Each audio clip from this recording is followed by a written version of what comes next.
خبرې کوي معلومات به ترې واخلو. ستړی مه شئ اکبر صاحب، تاسو ته ښه راغلاست وایم. سلام، بیا هم ستړي مه شئ، بیا هم تاسو ته مننه. مخکې داسې و چې تا مال یې ویډیو زر قطع کېږي، نو هغه تا ولیکه چې د مزري پوره خبرو ته مال ودرېږه چې بیا ونه وایي چې ځکه مې دوباره وخت درکړي چې مال لږ زره به چارج هم واخلي او د دې خلکو د خبرو نه به الهام هم واخلي چې خلک په څه نظر کې دي. د طالب دې مو اورېده، لالا د موږ سیک لالا دې مو اورېده، راهي صاحب او خواجه صاحب د غالکانو د مخلوق دې ټول ولیده. اوس غواړو چې په طب څه نظر لري، د چا خبرې ډېرې د تایید وړ وي، چا ښې خبرې وکولې، د چا خبرو موازنه برابر څوک مننه. داسې زما ویل ویشتې ته مو دونه ارزښت ورکړو، زه مو بیا راواخیستلم او اصلا خو هماغه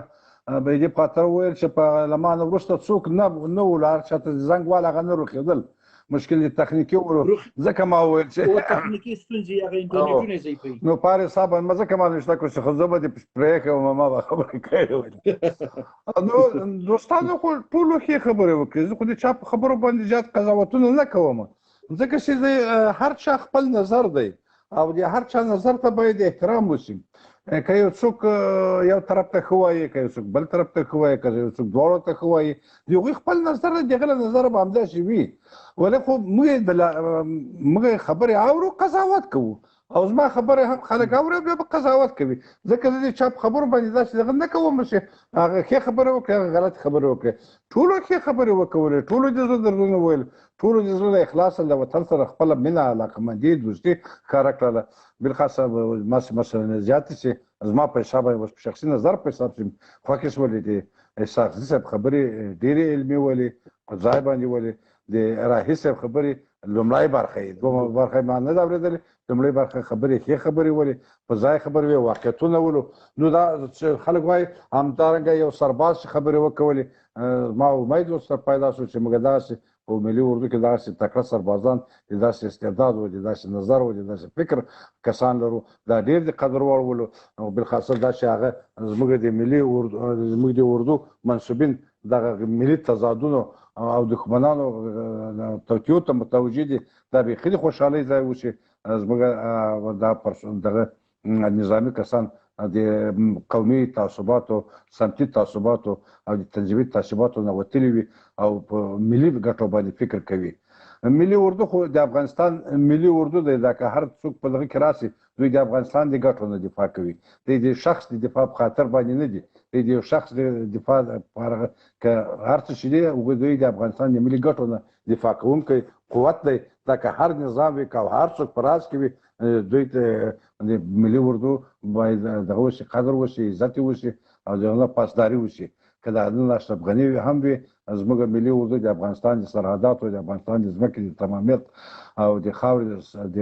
فضا او د ځمکې ساتونکی قوت دی، نو هغوی ته احترام وشي. که سبا طالبان هم وي، همدا ملي اردو به د افغانستان د ساتنې قوت وي، لکه هر څوک وي. نو ښه به دا وي چې موږ د هغو په دې باندې خوشحاله شو چې زموږ په ملي اردو کې دا تعصبات نه وي او په ملي روحیه باندې د ملي ګټو په محور باندې ولاړ اردو ولرو. را به شو طالبانو ته تاول چې طالبانو په هکله څه نظر لري. طالبانو په نظر هغه باندې خو ما یو نظر خوا هم ورکړی و، فیسبوک کې مې یو پوسټ هم په دې ارتباط کړی و،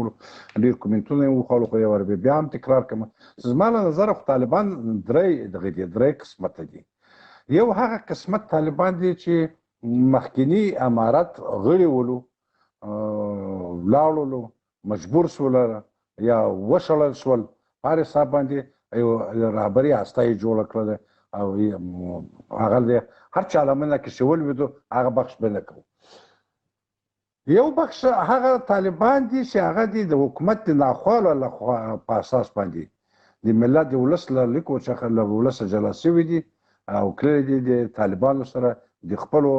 حقوقو د لاسته راوړلو یا د خپلو عقدو د سرته کولو لپاره هلته تللي دي او د طالبانو په لیکو کې یو ځای شوي دي. درېیمه ډله مهمه ډله ده چې هغه د مذهبي احساساتو له مخې څخه له طالبانو سره یو ځای شوی ولس دی، خلک دي چې د هغوی په اصطلاح خودجوشه طالب ورته وایو، چې هغوی د هغه د غازیانو د شهیدانو ډله ده چې یا یې وس دي یا ځان شهیدوي، نور دې په دې کې نه دي چې څوک څه کوي څوک څنګه دي نو په دې حساب باندې دا تقسیم شوي دي له هر قسم قسم نو دا ډېر خطرناکې دغه خودجوش دي چې هغوی ستنه د احساساتو له مخې څخه ځي او په دغه احساس باندې دي چې بس مړ مې کو غازی یم کې ووژلم شهید یم او هورې مې په نصیب دي هغه دې نه تحلیل لري نه بل شی په کاره شوی مخکې یو سرباز تاسو راخیستی و د طالبانو یو دغه وسوال کس ولو چې په عکس نه معلومېده ما د هغه خبرې چې واورېدلې واقعیت ته زما زړه پرې وسوځېده زما خوا پرې بده شوله چې موږ ګوره داسې کسان د احساساتو څومره قرباني دي هغه چې هغه تعداد وویل چې زما یو ورور شهید شوی یو ماما شهید شوی یو مې تره شهید شوی یو مې پلانه شهید شوی او که زه شهید شم په افتخار باندې او دا مې لاره ده که مې پلار هم په مخ کې ودرېږي دلته او داسې کار وکوي وزده مې په قصه کې هم نه کېږم په غازي به شم یعنې د دې دغه احساسات ګورو چې دغه موږ د ملت له بې سوادي څخه موږ د ملت د خلکو د بې علمي څخه په څومره له احساساتو څخه ناوړې استفادې کېږي او څومره دا پر جوش باندې راځي د طالبانو د بریالیتوب یو راز په همدې کې ده چې د دوی سرتیري د دوی جنګیالي همداسې سرتیري دي هغوی په دې چې څوک وزنمه څوک بس یا اقبال صاحب په قطع شو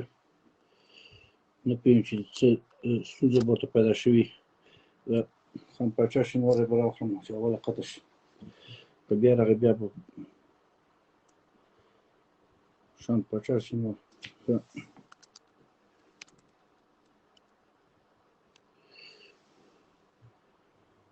نجیب صاحب غواړم هوتک صاحب چې دلته چا زنګ ووهل ښه مې ګوري چې زه دلته په لایف کې مې زنګ ووهي هغه ویډیو یې قطع کړله پروګرام د موږ هم راخراب د خبرو سلسله په موږ قطع کړه او دا ګوري چې په لایف کې ده نو په دې وخت کې باید زنګ ونه وهي نو په هر صورت دا قصدي مو بعضې قصدي مو نه دا هم زه پېژنم دا مشکل هم دا هم ده چې لکه هماغه د سربازانو طالب هغه سرباز بیچاره مشکل همدغه شی ده دا قصدي نه ده مګر دغه فهم او برداشت د برخه دغونه ده د فکر کوي چې په عین وخت کې به زه هم سره غږېدلی شم خیر په هر صورت باندې نو ما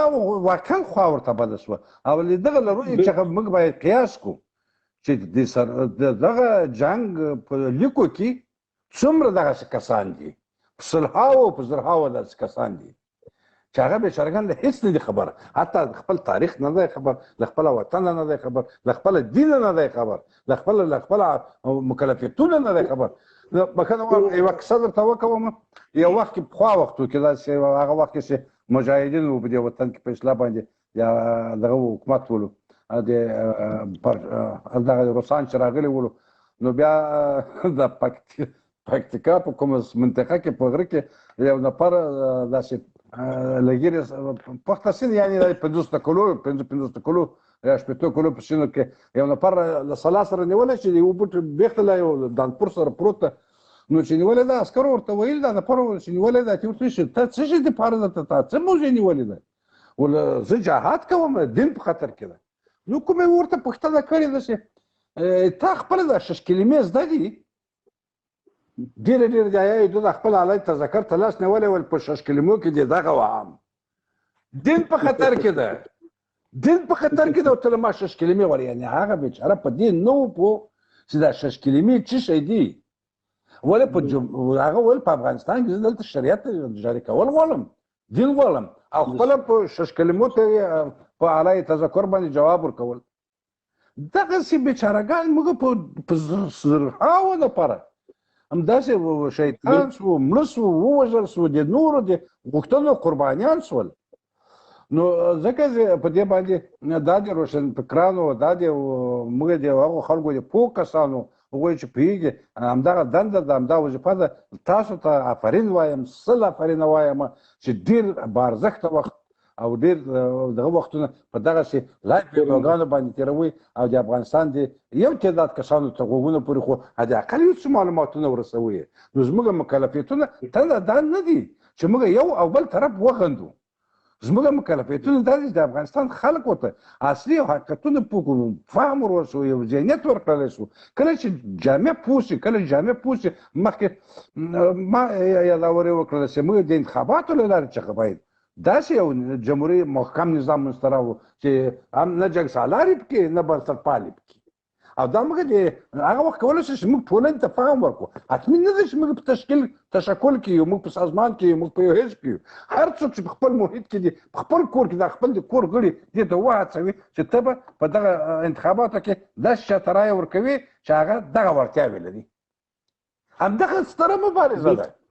دا ستره مبارزه ده، دغه د ټولنې فهم دغه زموږ کار ده. نو